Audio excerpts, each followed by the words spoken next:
Hello there. Once again, this is Anton from Anton Bay. Thank you guys for stopping by. Merry Christmas. I hope you're all having a good Christmas. It is that time of year when you can go to Ross and find all sorts of figures for the cheap. There's all sorts of sales online. There's stuff all over from Big Bad Toy Store and things like that. And even some eBay sellers are going to sell you something cheap. And that is what happened with this. I got this figure for $5.99 shipped, which that's crazy.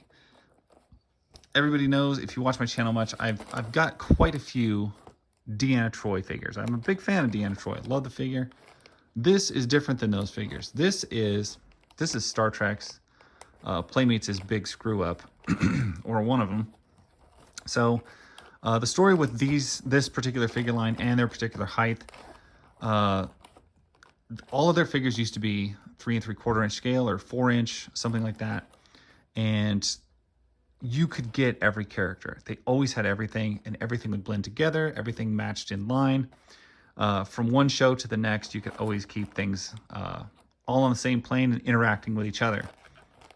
For some reason, they released some special edition figures that were extremely rare and hard to get, which meant that not everybody could have complete sets. You couldn't complete. Then they made the huge error of making these figures that don't scale. So you had the first biggest, not the first, but obviously one of the biggest Star Trek movies ever came out was First Contact. It was in theaters. It was very popular, extremely well-received movie. So what do? You release the figure in a wrong size for the rest of all the other collectors. I don't know what they were thinking, but I am not a Star Trek completist, so it doesn't matter to me. But I know it mattered to a lot of people, and that is too bad. This package is in terrible shape, but I don't care. Just wanted to give you the rundown on probably why this figure, even though it's a good figure, probably is as cheap as it is. The card is banged up, but you see who all's on there. We'll get this.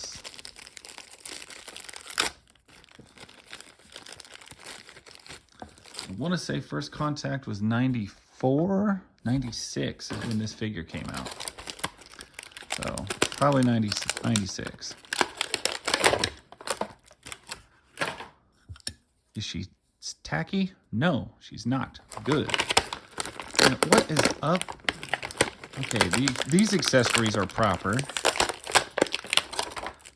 They are all just uniform color, which I've never been a big fan of in Star Trek accessories. Is all their accessories are just big clumps of molded plastic that are single color. I always thought that was kind of lame. But what is up with this? Is it a trading card? If this is a trading card, they didn't make the trading card the right size. This better not be a trading card. I mean, I wish it was, but I want it to be the right size. It's not. It's some sort of little poster. Let's take a look. First Contact. Nice. I don't hate that. Kind of go along with my little ship I just got. What's this? Playmates Toys, La Miranda, California.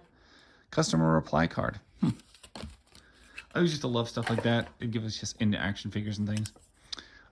This doesn't say her name on it or anything like that, so that's a little more generic. Her phaser is a little bit way too huge. I feel like the accessory sizes from the regular figures would be appropriate, but this is just like enormous. It just looks enormous. Oh, it's always a good accessory when you have a drinking glass. But as the figure itself, let's take a look at her. Her head is tilted slightly to the side, which I don't think that's totally normal.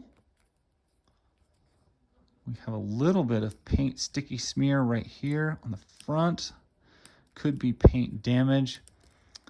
So as I've mentioned with previous Star Trek figures, when they were left in the package too long, you did run the high risk of the plastic decomposing and melting apart and becoming very tacky.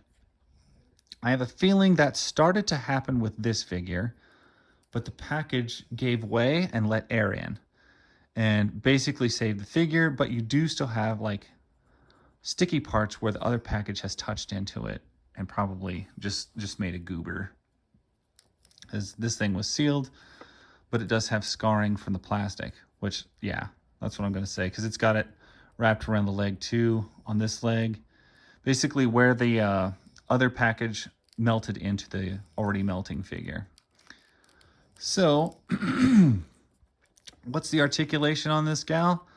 Not much. You don't get much of a head rotation. The arms rotate just like so.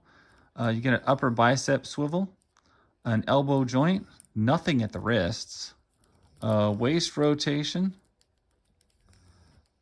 swivel at the thighs, an upper thigh cut. Like, it's got the cursed woman hips. They don't really do anything. Very, very stiff as a board. Knees that basically point at a 90, but that's about it. So not the most flexible figure in the world. To put her in comparison to like a Marvel Legends or your standard 6-inch scale, you can see she does match pretty well. I mean, she is a short person. She should be about that height. So, I mean, if you need a Star Trek character to fit in with your Marvel Legends, this is probably a pretty good line to go with. And wow, we get numbers. Looks like 73,520, which that is a lot of pieces to be moving. But that is what they were moving back in the day. Stand works good, looks good. Like I said, comes with a poster. Not a lot more to say. A great value on a cheap figure from back in the day, from a character that I'm a pretty big fan of. Yeah, I'm happy with it. Anyway, thank you guys so much for watching. Appreciate you stopping by. Hoping you're having a wonderful holiday season. And Merry Christmas. Catch you guys later. Bye.